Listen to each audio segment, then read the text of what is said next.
우리가 매일 수천 번씩 어쩌면 그 이상 반복하는 행동이 있죠.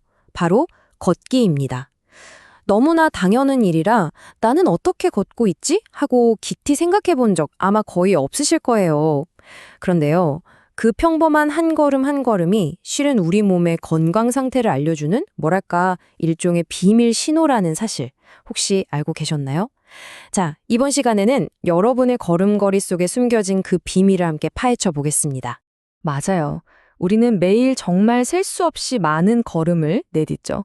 그런데 이 익숙하디 익숙한 움직임 속에 숨겨진 정교한 과학을 한번 들여다보면 와, 정말 놀라울 정도입니다. 자, 그럼 지금부터 본격적으로 그 세계로 한번 들어가 볼까요? 마치 잘 지은 건물에 완벽한 설계도가 있듯이 우리의 효율적인 걸음걸이에도 기본이 되는 설계도라는 게 있습니다. 전문가들은 바로 이걸 보행 주기라고 부르죠. 이 보행, 영어로는 gait라고 하는데요. 이게 단순히 다리를 그냥 앞뒤로 움직이는 게 아니에요. 여기 정의를 한번 보세요.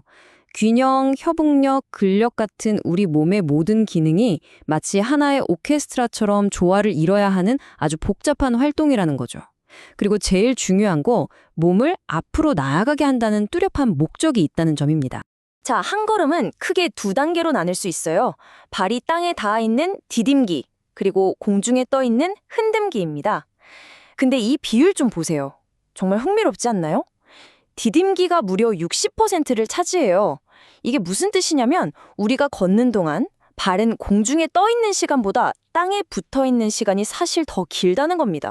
자, 그럼 이 타임라인을 보면서 1초도 안 되는 그 짧은 순간에 일어나는 한 걸음의 여정을 한번 자세히 따라가 보죠. 먼저 0%, 발뒤꿈치가 땅에 딱 닿는 첫 접촉으로 시작합니다. 그 직후 10%까지는 몸의 충격을 흡수하는 부하 반응기를 거치고요. 그리고 50%까지는 한 발로 온전히 몸을 지탱하면서 앞으로 나아가는 중간 디딤기와 말기 디딤기입니다. 여기까지가 땅을 딛고 있는 단계고요. 60% 시점에 드디어 발이 땅에서 떨어져서 앞으로 나아가는 흔들기가 시작되고 100%에 도달하면서 다음 걸음을 준비하게 되죠. 정말 눈 깜짝할 사이에 이 모든 일이 벌어지는 거예요. 그렇다면 우리 몸은 왜 이렇게 복잡한 과정을 거쳐서 걷는 걸까요? 이 정교한 움직임 안에는 사실 세 가지 핵심 목표가 숨어 있습니다. 그러니까 우리 몸이 매 걸음마다 해결해야 하는 세 가지 미션이 있는 셈이죠. 첫 번째 미션, 체중 수용. 발이 땅에 닿는 순간의 충격을 부드럽게 흡수하고 몸무게를 안정하게 받아내야 합니다. 두 번째 미션은 한 발 지지. 다른 발이 공중에 있는 그 짧은 순간에 한 발로만 서서 균형을 딱 잡아야 하죠. 그리고 마지막 미션, 다리 전진. 공중에 뜬 다리가 땅에 걸리지 않고 스무스하게 앞으로 나아가게 해야 합니다. 이 세 가지 미션이 완벽하게 수행될 때 비로소 효율적이고 안정적인 걸음이 완성되는 겁니다. 그런데 만약 이 완벽한 설계도에서 뭔가가 틀어진다면 어떻게 될까요? 바로 그때 우리 몸은 비정상 보행이라는 신호를 통해서 어딘가에 문제가 생겼어 하는 중요한 메시지를 보내기 시작합니다. 우리가 가장 흔하게 볼 수 있는 비정상 보행은 바로 이 엔탈직 워킹, 우리말로는 통증 보행입니다. 엔탈직이라는 말 자체가 통증을 피한다는 뜻이거든요. 이름 그대로 통증 때문에 나타나는 걸음걸이인 거죠. 우리 몸은 정말 정직해요. 본능적으로 아픈 쪽 다리에 체중을 싣는 시간을 최대한으로 줄이려고 하거든요. 그래서 아픈 쪽 발을 땅에 딛는 시간이 건강한 발보다 확연히 짧아지는 거예요. 이게 바로 우리가 흔히 말하는 절뚝이는 걸음걸이로 나타나게 되는 겁니다. 이번에는 통증이 아니라 특정 근육이 약해져서 생기는 문제인데요. 바로 트렌들렌버그 보행입니다. 걸을 때 골반이 한쪽으로 툭 하고 떨어지는 현상을 말해요. 원인은 뭐냐? 바로 땅을 딛고 있는 쪽의 엉덩이 근육, 특히 중둔근이 약해졌기 때문입니다. 이 근육이 골반을 수평으로 꽉 잡아주는 역할을 해야 하는데 힘이 없으니까 반대쪽 골반이 아래로 툭 처지는 거죠. 이때 우리 몸은 넘어지지 않으려고 상체를 약해진 쪽으로 살짝 기울여서 어떻게든 균형을 맞추려는 보상작용을 하기도 합니다. 자, 이번에는 마치 통나무처럼 무릎이 뻣뻣하게 펴진 채로 걷는 무릎 뻣뻣 보행입니다. 다리를 앞으로 휘두르는 흔듦기 단계에서 무릎이 제대로 구부러지지 않는 상태를 말하죠.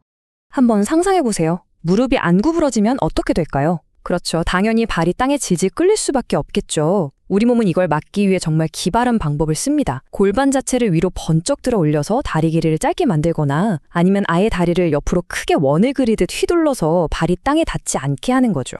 혹시 걸을 때 발끝에 힘이 탁 풀리면서 발이 바닥에 끌리거나 발바닥 전체가 철썩하고 바닥을 내리치는 듯한 느낌을 받아보신 적 있나요? 이게 바로 풋드롭, 우리말로는 발처짐이라고 불리는 현상입니다.